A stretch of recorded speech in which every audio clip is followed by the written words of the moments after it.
যেটা সিনেমায় দেখতাম তা আজ বাস্তবে দেখলাম। দর্শক, এই মাত্র ফাঁস হয়ে গিয়েছে গোপন ভিডিও। গণমাধ্যমে বলা হচ্ছে ঠিক এই জায়গার মধ্যেই শাহরিয়ার আলম শাম্যকে মারা হয়েছে, যেটা আপনারা এখানে দেখতে পাচ্ছেন। যেই মানুষটা 1 ঘন্টা আগেও কনসার্টে বন্ধুদের সাথে আনন্দ ছিলেন, সেই মানুষটাকে কিছুক্ষণের মধ্যেই মেরে ফেলা হলো। দর্শক, এমন কিছু ভিডিও হাতে এসেছে যা মিডিয়াতেই প্রকাশ করা হয়নি।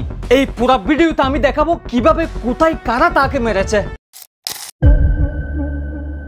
দর্শক, মিডিয়াতে যা প্রকাশ করা হয় তা আদৌ কতটুকু সত্য?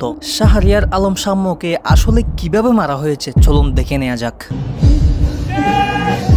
13ই মে 2025 রাত তখন 11:30। ঢাকা বিশ্ববিদ্যালয়ের শিক্ষা ও গবেষণা ইনস্টিটিউটের 3 বন্ধু শাহরিয়ার আলম, শাম্য, বাইজিদ আব্দুল্লাহ এবং রাফি একটি মোটরসাইকেলে সুহরাওয়ার্দী উদ্যান সংলগ্ন রমনা কালী মন্দিরের গেট দিয়ে বের হচ্ছিলেন। হঠাৎই ধাক্কা খায় তাদের মোটরসাইকেল। অপর দিক থেকে আসা এক মোটরসাইকেল আরোহীর সঙ্গে ঘটে যায় সংঘর্ষ। ধাক্কা লেগেই শুরু তীব্র উত্তেজনা, তর্ক বিতর্ক। কিন্তু ঘটনা এখানেই থেমে থাকেনি। উত্তেজিত আরোহী ফোন করে ডেকে আনেন আরো 10 থেকে 12 জনকে। 4টি মোটরসাইকেলে এসে হাজির হয় দুর্বৃত্তদের দল। তখনও বুঝে উঠতে পারেননি শাম্য ও তার বন্ধুরা ঘটনা কোন দিকে মোড় নিচ্ছে। হঠাৎ করে শুরু হয় এলোপাতাড়ি মারধর। মারামারির এক পর্যায়ে একজন দুর্বৃত্ত শাম্যকে ছুরি দিয়ে আঘাত করেন। রাফি এবং বাইজিতু আহত হন। ছুরির আঘাত, চিৎকার, হইচই, হতভম্ব হলেও এক পর্যায়ে একজন দুর্বৃত্তকে আটক করতে সক্ষম হন তারা। কিন্তু শাম্যর রক্তক্ষরণ বাড়তে থাকায় জীবনের দৌড়ে তাকে নিয়ে ছোটেন ঢাকা মেডিকেল কলেজ হাসপাতালে। অন্যকে রেখে যান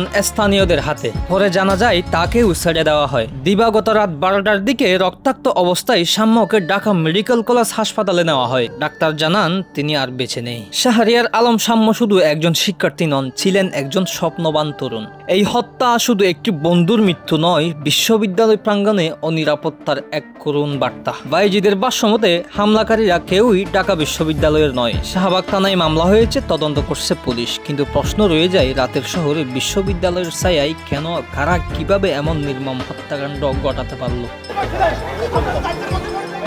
এই স্পটটা আপনি দেখবেন কি ধরনের মাদক সেবীর অবস্থান গ্রহণ করছে। ঠিক একইভাবে এই উদ্যান সংলগ্ন এলাকা শাহবাগ থেকে আপনি যদি জুয়েল চত্বর পর্যন্ত যান, দেখবেন যে এখানে মাদকের অভয়ারণ্য হিসেবে গড়ে উঠেছে। তো এগুলো তো অবশ্যই বিশ্ববিদ্যালয় প্রশাসন অতীতে এরকম এই অবস্থায় ছিল না কখনোই। কিন্তু সর্বশেষ পর্যায়ে বিশ্ববিদ্যালয় প্রশাসনের যে একটি দুর্বল অবস্থা বিরাজ করছে, তারও প্রতিফলন।